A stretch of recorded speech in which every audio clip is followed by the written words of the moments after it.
এবার যুক্তরাষ্ট্রকে হুমকি দিল ইরান। স্পষ্ট জানিয়ে দিল ইরানের পররাষ্ট্রনীতি নির্ধারণের কোনো অধিকার নেই যুক্তরাষ্ট্রের। 1979 সালে সেই যুগের অবসান ঘটেছে। তাই ওয়াশিংটনকে মধ্যপ্রাচ্যে সহিংসতা ছড়ানো বন্ধ করার আহ্বান ইরানের। যুক্তরাষ্ট্র কি ইরানের আহ্বানে সাড়া দিবে নাকি চালিয়ে যাবে তার সহিংসতা? ইয়েমেনের বিদ্রোহী গোষ্ঠী হুথিদের লক্ষ্য করে ভয়াবহ বিমান হামলা চালিয়েছে মার্কিন যুক্তরাষ্ট্র।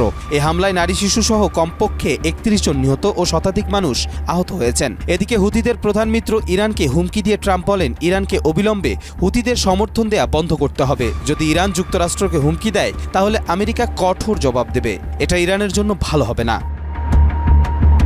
হুথি রাজনৈতিক ব্যুরো জানিয়েছেন, আমেরিকার এই কাপুরুষ ঘোষিত আগ্রাসন তাদের ফিলিস্তিনি জনগণের পাশে দাঁড়ানোর নীতিকে পরিবর্তন করবে না। তারা আরও জানিয়েছেন, এই হামলার পাল্টা জবাব দেয়া হবে এবং ইয়েমেনি সশস্ত্র বাহিনী যে কোনো ধরনের সংঘাতের জন্য প্রস্তুত।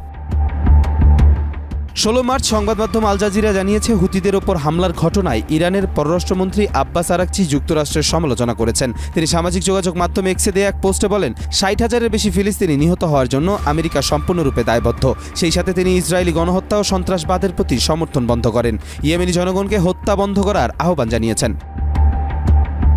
এর আগে মার্কিন প্রেসিডেন্ট ডোনাল্ড ট্রাম্প হুথিদের লোহিত সাগরে জাহাজে হামলা বন্ধ করতে আহ্বান জানিয়েছেন। অন্যথায় কঠোর প্রতিক্রিয়ার হুঁশিয়ারি দেন তিনি। প্রতিবেদনে আল জাজিরা জানায়, প্রেসিডেন্ট ট্রাম্পের নির্দেশে 5 মার্চ রাত থেকে ইয়েমেনের হুথিদের লক্ষ্যবস্তুতে হামলা শুরু করে মার্কিন সামরিক বাহিনী। লোহিত সাগরে মার্কিন ও মিত্র দেশগুলোর বাণিজ্যিক জাহাজে হুথিদের হামলার জবাবে এ অভিযান চালানো হয়।